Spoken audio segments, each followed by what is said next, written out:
In the early hours of May 26, 1908, a drill bit punched through rock at 1,180 feet beneath the Persian desert, and the world that emerged from that moment was never the same again. George Reynolds had spent 7 brutal years in the heat, the sickness, and the silence of a land that refused to give up its secret, and in an instant, a fountain of oil erupted into the dawn sky and changed everything. But the telegram he sent back to London to announce it may be the most quietly extraordinary message in the history of modern civilization, and almost nobody knows the story behind it. But before that telegram could be written, Reynolds had to survive long enough to send it. Picture the scene at Masjed Soleyman in the years before that May morning. This was not a modern drilling operation with supply chains and satellite communications. Reynolds was operating in one of the most remote corners of the Persian interior, 125 miles northeast of Abadan, deep in territory where the nearest reliable infrastructure was measured not in miles but in days of travel. His team was a patchwork of nationalities: Polish and Canadian drillers, machinists from Central Europe, blacksmiths, rig men who had worked the Azerbaijani oil fields at Baku, an Indian doctor, a Turkish surveyor, and a rotating garrison of Kurdish and Persian guards who were there less for comfort and more for survival. Reynolds himself had learned enough Persian and Kurdish to earn the respect of the local tribes. That wasn't a cultural nicety, it was a survival skill. Without the goodwill of those tribes, the operation didn't exist, and the operation had already come terrifyingly close to not existing at all. By 1904, D'Arcy's personal fortune, the gold mining wealth he had built in Australia and carried back to England in 1889, was nearly gone. Drilling at the first site, Hayasurk, had consumed 60,000 pounds and produced nothing. Operations were suspended entirely on the 23rd of June, 1904. The whole enterprise looked finished. What saved it was a deal. A new syndicate backed by Burma Oil stepped in, injecting fresh capital and keeping Reynolds in the field. A new search began. Reynolds moved from Chia Surk to Chardon, then from Chardon to Masjed Soleyman, when Chardon too looked pointless. Each relocation was not just a logistical move, it was another year of Reynolds' life, another year of heat and illness and silence, another year of D'Arcy in London watching his fortune drain away through telegrams that brought nothing but more bad news. By 1908, Burma Oil had provided another 40,000 pounds for 2 final wells. 2 wells. That was what remained of 7 years of effort and one man's entire fortune. When the oil finally erupted at 4 in the morning on May 26th, Reynolds knew exactly what he needed to do, but the question of how to tell London was about to become a story of its own. 5 days after the oil erupted, D'Arcy finally got the news. Think about what that delay meant. Reynolds was standing at the edge of a gusher that would reshape the modern world, and the man who had bankrolled the entire operation, who had poured his Australian gold mining fortune into 7 years of silence and failure, had to wait 5 days for a telegram to crawl from the Persian interior to London. 5 days of not knowing. 5 days of still believing, perhaps, that it had all been for nothing. When the message finally arrived, D'Arcy's response was not a speech or a proclamation. It was the quiet exhale of a man who had been holding his breath for nearly a decade. "If this is true, all our troubles are over," he said. And then, with the instinct of someone who had spent years watching hope collapse, he added that he was telling no one until he had the news confirmed. That caution was not paranoia. It was earned. D'Arcy had never set foot in Persia. He had directed the entire operation from England, funding it through a concession granted on the 28th of May, 1901, a 60-year right to explore and market oil across vast stretches of Persian territory. He had formed the first exploitation company with 60,000 pounds of his own capital in 1903. He had watched that money disappear into the ground at Chia Surk. He had survived the crisis of 1904 only because Burma Oil stepped in. He had then watched Reynolds move from site to site across the Persian interior, each move costing more time and more money, each telegram from the field carrying the same invisible weight. Nothing yet. 7 years of that. 7 years of funding a man he trusted in a country he had never visited, guided by geological instinct and sheer refusal to quit. And now, the telegram said it was real. But here is where the story takes a turn that history has never quite let go of, because the telegram Reynolds reportedly sent back to London was not a straightforward announcement. According to the famous legend that has circulated ever since, it was encoded, deliberately obscured, buried inside the language of Scripture. D'Arcy waited 5 days for that telegram, not knowing whether 7 years and his entire fortune had paid off. If you had been in his position, would you have kept funding Reynolds, or would you have pulled out years earlier?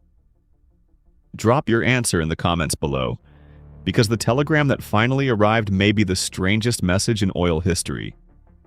That legend, the coded Bible telegram, is not some footnote buried in an oil company's archive. It is the detail that has haunted historians and storytellers for over a century. And to understand why Reynolds would have encoded the message at all, you have to understand what was at stake the moment that oil erupted. Masjed Soleyman was not a secret location in a vacuum. Persia in 1908 was a country under enormous pressure from competing imperial powers, Russia pushing down from the north, Britain maneuvering from the south, and a Persian government too fractured to hold either of them at bay. A telegram announcing the discovery of a massive oil field, sent in plain language across telegraph lines that passed through contested territory, was not just a business communication. It was intelligence. The wrong eyes reading that message at the wrong moment could have triggered a scramble for control before Anglo-Persian had established a single legal or physical foothold. Reynolds had spent 7 years learning how fragile this operation was.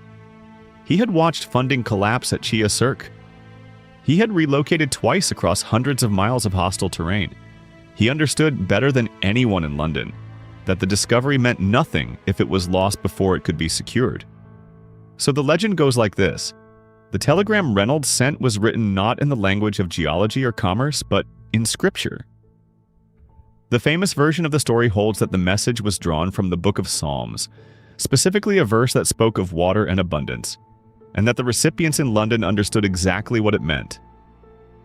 A gusher, not water, oil. It is worth being clear here. This story is a legend. It has circulated widely, it has been repeated across decades of oil history writing, but the original telegram itself has never been publicly verified in a form that confirms the exact wording or the specific verse. What is documented is the delay, 5 days, and D'Arcy's careful, almost disbelieving response when the news reached him. The legend fits the moment so perfectly that it has become inseparable from it, which is itself a kind of historical truth. What happened next, though, was entirely documented, and it was about to change the map of the modern world. What happened next moved with a speed that matched the scale of the discovery, and it started not in Persia but in London, in the corridors of the British Admiralty. The oil at Masjed Soleyman was real. Reynolds had confirmed it. D'Arcy had believed it. And now the question was no longer whether the oil existed, it was who would control what came next. Because a gusher in the Persian desert was only valuable if you could refine it, transport it, and sell it. And Anglo-Persian, the company incorporated on the 14th of April, 1909 with an authorized capital of £2 million, had the oil but was running desperately short of everything else. The refinery came first. By 1912, a facility had been built at Abadan, at the mouth of the Persian Gulf, and when it was completed, it was not just Anglo-Persian's refinery. It was the largest oil refinery in the world. 60 miles of 6-inch pipe, shipped from the United States, carried the crude from Masjed Soleyman down to the coast. A workforce assembled from across the globe, fitters and riveters from India, carpenters from China, workers from the surrounding Arab countries, turned a remote riverbank into an industrial complex that had no equal on Earth. Reynolds' discovery had not just found oil, it had created an entirely new kind of infrastructure in a region that had none. But infrastructure costs money. And by 1914, Anglo-Persian was nearly bankrupt again. This is the moment where the story of a single telegram and a single gusher collides with the machinery of global power. Winston Churchill, then First Lord of the Admiralty, had been arguing in Parliament that Britain needed a guaranteed oil supply. Coal-powered warships were giving way to oil-powered vessels, and the Royal Navy, the foundation of British imperial power, could not afford to depend on foreign suppliers it did not control. Churchill looked at the map, looked at Anglo-Persian, and made his case with the kind of directness that defined him. He urged Parliament to look out upon the wide expanse of the oil regions of the world. The deal signed in 1914 was extraordinary. Anglo-Persian would supply the Royal Navy with 40 million barrels of oil over 20 years. In return, the British government invested £2 million and took a 51% stake in the company. The cash crisis was over, but something else had begun: a permanent structural entanglement between a commercial oil company and a sovereign government that would shape the politics of the entire Middle East for the rest of the 20th century. Reynolds drilled a hole in the Persian desert. Churchill turned that hole into a geopolitical instrument, and the world that followed was built on both of those decisions. But that entanglement, the one Churchill forged in 1914, did not stay stable. It was always going to crack. And when it did, it cracked along exactly the fault line Reynolds had unknowingly opened when his drill bit hit oil at 4 in the morning on that May dawn in 1908. The fracture came in 1951. By then, the company that Reynolds' discovery had built was operating under a new name, Anglo-Iranian Oil Company, renamed in 1935 when Persia itself became Iran. Abadan Refinery, the one assembled from 60 miles of American pipe and a workforce drawn from across 3 continents, had grown into the largest oil refinery on Earth. Anglo-Iranian was one of the most profitable companies in the world, and Iran was watching all of it: the infrastructure, the output, the profit, and receiving a share that its government had come to regard as an insult. Iranian Prime Minister Mohammad Mossadegh made the case plainly: the oil beneath Iranian soil was Iranian. The concession D'Arcy had signed in 1901, the 60-year agreement that had set all of this in motion, was a relic of a different era, an era when Western companies extracted resources from countries that had no power to refuse. In April 1951, the Iranian parliament voted to nationalize the oil industry. Anglo-Iranian staff were evacuated. The refinery at Abadan, Reynolds' refinery, the one that had taken decades to build, was shut down and handed over.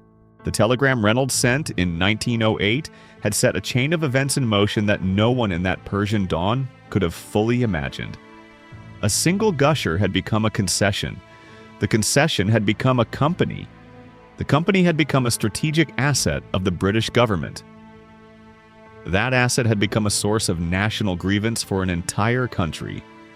And that grievance had now become a crisis that would draw in the United States, trigger covert operations, and permanently reshape the politics of the Middle East. Reynolds never saw any of it. He had died in 1925, long before the empire his drill bit helped build began to collapse under its own weight. D'Arcy had died in 1917. His fortune recovered, but his name largely forgotten by the world his gamble had made possible. What neither man could have known, what no one standing at Masjed Soleyman in 1908 could have known, is that the oil beneath that desert floor would still be shaping wars, alliances, and the price of everything you buy more than a century later. The company that grew from that single dawn discovery eventually became BP, one of the largest energy corporations on the planet. The geopolitical logic that Churchill locked in with his 1914 deal, governments owning energy, energy defining power, never went away. It just moved around the map. One man's 7-year gamble, one coded telegram, one fountain of oil at 4 in the morning, and a world that has been running on the consequences ever since. More history awaits. Hit subscribe.